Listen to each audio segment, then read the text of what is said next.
You're listening to Astonishing Healthcare, the podcast hosted by Judy Health, focusing on the biggest issues affecting healthcare consumers, benefits plan sponsors, and health plans. We're covering how things truly work or don't in the U.S. healthcare system and pharmaceutical supply chain, and we're doing it in an astonishingly efficient way.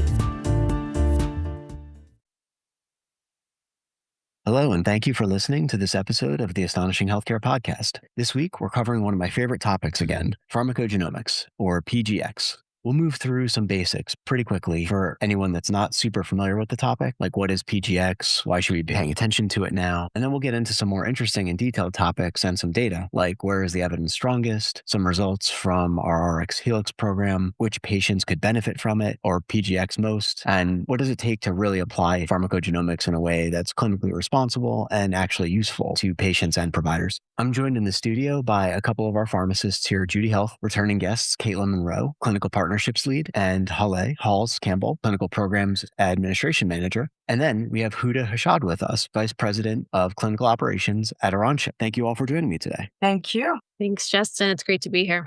Great to be here. So before we get into it, how about we spend a minute on your backgrounds? Huda, since you're our guest, how about you go first, please? Thank you, Justin. So I'm a PharmD by training. I'm also a clinical pharmacologist, and I have been involved in pharmacogenomics for the past 20 years or so in different settings. First in academia, co-founding a company to actually operationalize PGX testing and help laboratories report PGX results. Then I joined Arancha in 2021, really leading the scientific and clinical operations around genetic testing and making pharmacogenomics adoption more efficient through technology. I'm very excited about this opportunity and really building operational models for implementing PGX across different care settings. And Kate, how about you tell us a bit about your background, your path to CapRx, now Judy Health? Yeah, absolutely. So also a pharmacist by trade, have a bit of experience all over the place, outpatients, ambulatory care, kind of the primary care setting, hospital, emergency room, community pharmacy, moved over to Judy Health about 4 years ago this year, actually. So really responsible for overseeing the success of partnerships like we have with Arancha and our friends at UScript, overseeing the success of clinical programs that are higher touch in nature. So as you can imagine, that would include pharmacogenomics and precision medicine. Absolutely. Halls, you joined us last on episode 73, actually, which was, as Kate mentioned, on higher touch programs. And we were talking about how low-cost alternative programs can help and should work. And now we're talking about pharmacogenomics, which your team handles too. So tell us a little bit about yourself. Yes, thanks, Justin. I'm also a pharmacist by trade. Started out my career in community pharmacy as a pharmacy manager. That experience really helped shape me, not just from an operational standpoint, but also through mentoring pharmacists, technicians, and interns, which I thought was incredibly rewarding. After about 15 years in retail, I transitioned over to specialty pharmacy as a clinical pharmacist, which was also a great experience. Had the opportunity to work closely with prior authorization financial assistance teams, which really helped give me a deeper appreciation for the complexities of patient access and support patients behind the scenes. And then in early 2021 was when I joined Judy Health, which was another pivotal step in my career. I started as a clinical care pharmacist and focused on resolving clinical escalations and supporting prior authorization reviews. And later in 2023, I began collaborating closely with the clinical programs team. And now as a clinical programs administration manager, I have the privilege of working alongside an incredible, talented team of both pharmacists and specialists. And we help implement and support a variety of our high-touch clinical programs. And what I really enjoy most is that we're always looking ways to improve the member experience and really help deliver more meaningful care, which is very rewarding. And I think this discussion was made even more timely by some recent news. Our friends over at MedCity, Katie Adams, penned a nice article on precision medicine's next hurdle. And a lot of that was focused on execution. And I think kind of understanding how pharmacogenomics fits in the puzzle is pretty helpful. Huda, if we could start with some of the basics for any listeners that might not have heard the term or haven't worked in genetics or precision medicine every day, how do you explain pharmacogenomics just in plain language? When you strip away the jargon, what should people understand first? pharmacogenetics or pharmacogenomics, and sometimes we use the abbreviation PGX, looks at how inherited genetic differences may affect the way a person processes or responds to medications. So, for example, a person may break down a medication too slowly, which can increase side effects. Another person might break it down too quickly, which can reduce benefit. So in some cases, genetics can also affect whether the medication needs a dose adjustment or closer monitoring or an alternative. So we can reveal these genetic differences by doing a very simple test, and that gives us results and can help actually guide treatments. I see PGX as a new tool that does not replace clinical judgment. It adds one more piece of information to really help make medication decisions more personalized and safer. Can you walk us through why this is the right moment now to have a broader, more detailed conversation about PGX? Because, and I know we've covered this before and we've written about it. It's been around for a while and the genetic tests have gotten better and you guys have your own panel at Arantia or at UScript. So there are multiple forces, as you mentioned, that may make pharmacogenomic testing ready for implementation and broad implementation. First of all, the cost of testing has dropped. We have a lot of technologies that allow us to do rapid, efficient testing. We have also a large body of consortia and expert groups that came together to actually evaluate the evidence and issue evidence-based guidelines that are adopted by professional societies. We also have seen an increase in the FDA prescribing labels of this type of information, informing doctors about the fact that there is genetic variability. There are a lot of laboratories now that are available that are putting on the market affordable multi-gene panels. Our lab is one of them, Access DX Lab, which is a partner as part of the Eric's Helix program that is available to different types of constituents. So these are the three ingredients why we believe pharmacogenomics now is ready for larger adoption. And remind us, the FDA labeling, it's hundreds of labels now have the biomarkers in them to help with the prescribing decisions. Yeah. So what we need to know is the FDA has indeed put pharmacogenomic information in hundreds of labels. But the nature of this information varies. Some information may be just informational and might also indicate a lack of effect. In other words, the agency disclosed that a study was conducted, but there is no genetic variation. On the other hand, what is more appealing and interesting is there are circumstances where the FDA label actually recommends testing or requires testing prior to treatment initiation. And in some cases, the label indicates if you know the pharmacogenomic results or the traits, specific genes, you have to act differently.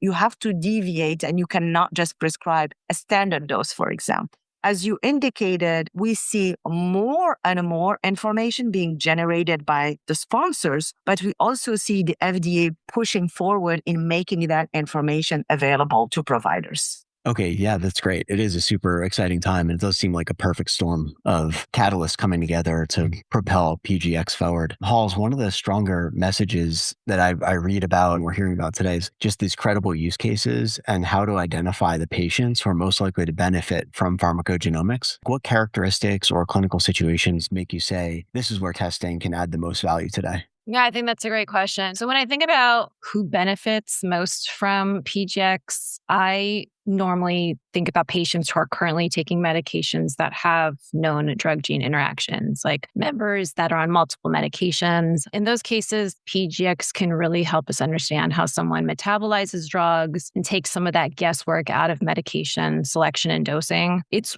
also really valuable earlier in treatment. For example, when someone's just starting a new therapy, because it helps us to help members and prescribers make more informed, personalized decisions right from the beginning. I also think about patients who've had challenges with their medications, whether it's like multiple treatment failures or an unexpected side effects, or maybe trouble like tolerating standard therapies.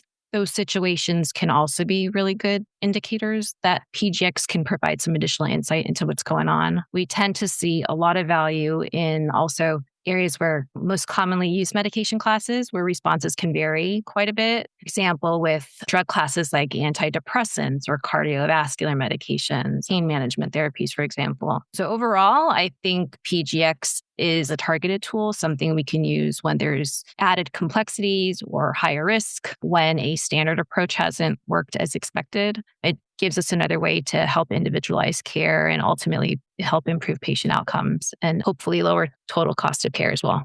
I think, Kate, that once a test result exists, the next question is like what to do with it. And Hall has just laid out some great scenarios where it can have efficacy for plan members, for patients. What does reasonable implementation look like from a clinical standpoint? How should providers think about PGX results alongside medication history, comorbidities, current therapy, the broader clinical picture? Yeah, I mean, this is a concept that is not new. I remember back in pharmacy school, there's that classic philosophy where it's don't treat a lab value, treat a patient. Look at who the individual is in front of you. And as Huda mentions, this is just another piece of information that can help us do that more effectively. So, in my mind, when a prescriber looks at this information along with their patient, they need to be considering it. And of course, I'm biased. I'm a pharmacist. I think to myself, who better than to be a part of the care team and kind of championing this type of information than a pharmacist, that drug expert. So I think that's really important when it comes to looking at what kind of implementation or what kind of program around PGX that you want to implement, who's going to be driving through or seeing through that change that we want to see in medication therapy. Yeah. So what changes when you combine the multi-gene panel result, the clinical decision support, pharmacist expertise, instead of simply just delivering a report? Because a lot of people out there, direct consumer genetic testing, everything else, like you end up getting these results. And I think that was a big part of the MedCity article too. And I'll link that and some other stuff in the show notes. But it's like you have this information, like how do you tie it into the care plan? Can you talk a little bit about that? Yeah, absolutely. So just receiving a lab report isn't enough. It's great to have that. We always encourage patients to share that information, but it can be overwhelming. It can be hard to digest, understand, even for prescribers. They're busy enough as it is, right? So I think what we feel is very important, and unique to the kind of program we have with Helix is that, we not only are walking through this information in great detail with members, but we're also providing that wraparound clinical service, that white glove experience for them, their care teams, and their pharmacies to make sure that any recommendations or changes that are needed, we're seeing those through right to the end. With direct to consumer, though, I don't know necessarily if that level of support is there. Yeah, I know it seems like pre-test sort of education, outreach, et cetera, are an important piece of the puzzle also. What do you think patients need to understand before they get testing instead of just going, I'm going to go get a test and get my results and see what I need to do? And then I would assume, because we offer the program, like how does a dedicated clinical team help them make an informed decision instead of just getting those results, the report you said? Yeah, this is a really good question. And I definitely want to tap Halls and Huda to weigh in. But, my initial thought on what does someone need to know before they want to do this cheek swab is they need to know the medications that they're taking actually could be impacted by a drug-gene interaction. I think just being equipped with that knowledge in general is huge. A lot of folks don't even know this interaction potential. Huda, any other initial thoughts on what we want to be informing our members about? Absolutely. So I think it's very, very important to really do educations. And you highlighted the role of the pharmacist as a key players to actually put the operational framework around PGX result delivery. For me, I think it's very important as part of the education to explain to members what the test can and cannot tell them, right? In other words, demystifying that PGX is going to tell you what the perfect medication is. We can explain that it will help identify where medication may carry higher risk or lower expected response or a need for a dose adjustment, really explaining that it narrows uncertainty. Of course, it does not eliminate the need for clinical judgment, hence the partnership between the provider and the pharmacist. And the other thing I think, Caitlin, that you mentioned as well is there is a misconception that when people hear PGX, they think it only matters for rare drugs or specialty medications. From experience, we know that it's relevant across common areas such as, behavioral health, pain, cardiovascular, mostly polypharmacy. And then the third misconception sometimes is that the genetic test is the intervention. And I think it's important to understand that the intervention is the entire process, is where we identify the right member, we educate them, we complete the test, we interpret the result, and we communicate with the prescriber and help them and the member determine what action is appropriate. So a lot of education, and members are typically very, very receptive usually in knowing something about themselves and the way they're likely to respond to medications. Yeah, echo that, Huda. By no means am I thinking pharmacogenomics is a silver bullet, but it is definitely a tool that I would want to see in my patients' toolkit and their prescribers as well, right? Absolutely. And in an environment that keeps pushing toward automation, how can we use AI better? How can we streamline things, data exchange, et cetera? And Halls, I think this question is best directed at you. What have you learned about the real value of human support in driving engagement, trust, and then meaningful follow through once we do our part? And then hopefully the patient understands what they have in their hands, or the doctor understands what the results say, and they can have a discussion and make a better clinical decision. Well, I think success of any PGX program is really dependent on very strong clinical support, right? Not just by clinical decision support alone. Our pharmacists really help translate these genetic test results into like an actionable insight for our members by reviewing drug interactions, dosing considerations, and helping to educate the member about that and partner with their provider in order to help ensure recommendations are appropriate. In addition to that, we also have insight on the member's specific plan design, which also helps us provide additional formulary support as well. So overall, I think providing human trust is absolutely important. Whenever we're able to provide that information to our patients, it definitely helps build trust. We are able to provide better insight and provide patients with more information, which hopefully makes them feel more comfortable with the decisions we're providing. Got it. I think this is a good spot to just jump right into some of the data we have, some of the highlights, and what we've learned from RX Helix thus far. Kate, do you want to start off and tell us a little bit about the poster presentation and some of the learnings from this program that we've been working on for a couple of years?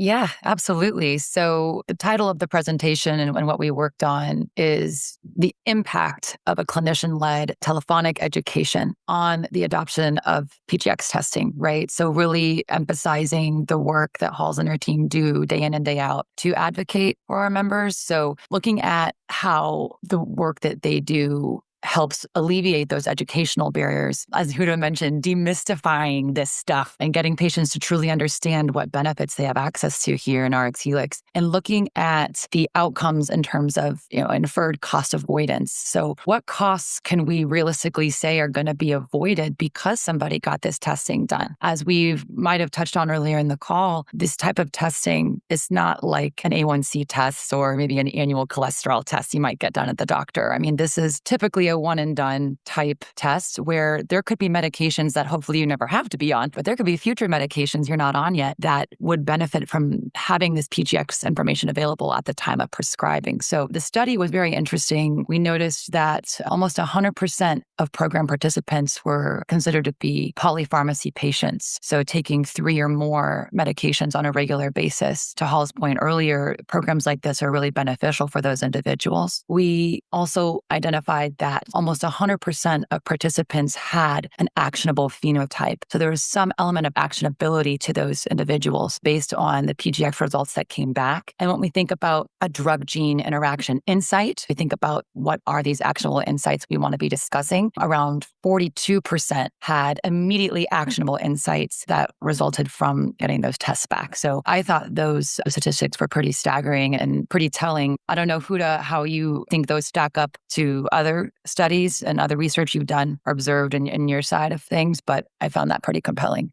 Yeah, so I think, Aileen, as you mentioned, the findings were aligned with other groups that have demonstrated that when you actually test individuals, almost all of us carry pharmacogenomic variants, which is what we have observed in this population. It doesn't mean, as you mentioned, that we can act on it today, because we might not be taking the medication that is affected by the alteration that we carry. But you can see that there is absolutely a benefit in having that information on hand, because as the population ages and as we are going to be taking more medications, the trends. We are seeing a trend for excessive polypharmacy, hence the opportunity for us to act. There is also something very interesting that I think was appealing from the findings, is that the medication patterns that were informed by these actionable drug-gene interaction insights really occurred in these individuals with chronic conditions that are very common and that are taking multiple medications. So this is, again, confirms that this is not for these rare events. This is for commonly prescribed medications that we are seeing in the US population.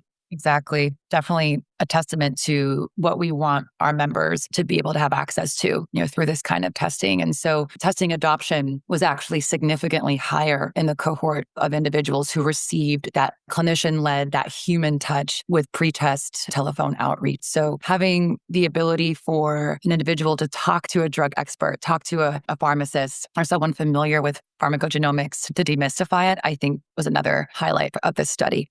Very cool. Huda, I'm going to start with you. We're going to just go right to the last question here. Thank you guys so much for spending your time with us today. I ask everybody, keep your compliance hat on, but I'm going to ask you to break out your crystal ball too. The future here, you mentioned the guidelines, having pharmacogenomics worked into some of the clinical guidelines. I'm curious, what do you think the next most exciting things are that will happen or that people should be paying attention to in the space over the next, call it 12 to 24 months, as we look out and hope that pharmacogenomics gets even more traction than it seems to have currently? So I think based on the implementation modalities that we are seeing here in the US, and definitely the RX Helix program is an example of how to properly bring pharmacogenomic testing, because it leverages a testing first on a multi-gene panel, then it leverages clinical decision support by UScript, and it leverages pharmacists that really act as the connector, the educators and the interpreters of this knowledge. I see that the future state as really truly PGX-enabled medication management. So imagine a member prescribing medication and the system can seamlessly identify whether there is relevant drug gene or drug-drug gene. You have drug-drug interaction and drug-gene interaction before that medication is dispensed or continued. And the pharmacist now has the opportunity to review the case and help determine whether action is needed. So I see an expansion of adoption for these types of interventions and hopefully getting us to really generate additional clinical outcomes as well as also cost avoidance outcomes. Thank you, Huda. And Kate, I'll go to you next. What's the most astonishing thing you've learned about RX Helix thus far? And what are you keeping your eye on most closely as we look out to the future? The most astonishing thing I've learned so far is that a lot of folks still struggle to realize the benefits of a program like this. So that was kind of the precipice for working on this project with Halls and with Huda. Obviously, as you can tell, I'm very passionate about it, but the change that will come from this program is only as good as the barriers we're able to break to make it happen. So I think the more work we do, and as this program evolves, we will continue to work on that mission. And then where I really hope to see a program like RX Helix grow is into the more proactive testing state. So when we think about Judy Health and unified claim processing, having not just pharmacy information available readily, but also having medical claim information available can really help add to the value story for a program like this. So that's kind of where I hope to see things grow. Awesome. Halls, thanks for standing by. Last but not least, I'd love to hear your take on the most astonishing things you've learned or experienced thus far, being on the front lines with this program, and then what you're looking out for the future. Send us off with a good story and outlook, please. Yeah. Well, I don't know if you'd say this is astonishing, but I think it's quite fascinating. One really cool thing related to pharmacogenomics that we've seen is how PGX testing can go really beyond just one patient, because a lot of this is hereditary. You'll sometimes see something come up on one person's report that actually has implications for their family members too. So in a lot of ways, it goes beyond just the individual care and it becomes more of even like a family informed care, which is pretty impactful, I think. think. And where I would love to see it go, to piggyback off of what Kate said, with the unified claims processing, shifting from a more reactive approach to a more proactive model would be great. If members can be identified based on their diagnoses before therapy is initiated, we can hopefully help optimize treatment earlier in their journey. That would be wonderful. I'm just curious, as you were saying that, how receptive are the physicians you speak with about having this information come from a PBM partner? I think they're really receptive. I think a lot of them are actually on board with a lot of the recommendations we make. They look into the recommendations we provide, and they're actionable recommendations and evidence-based. So I think a lot of providers are on board with the recommendations. We don't get much pushback. I think it'll be very cool. We can mix the medical information into the equation. Thank you all for taking the time today. Really enjoyed this discussion and I look forward to staying in touch and seeing how things evolve. Thanks for having us. Thank you, Justin. Thank you very much for having us. Thank you for listening to Astonishing Healthcare. Head over to judy.health and visit the Insights section for show notes and other relevant content. If you like this episode, be sure to subscribe so you don't miss the next one. And definitely share the link to this show with your network. Have a great rest of your day.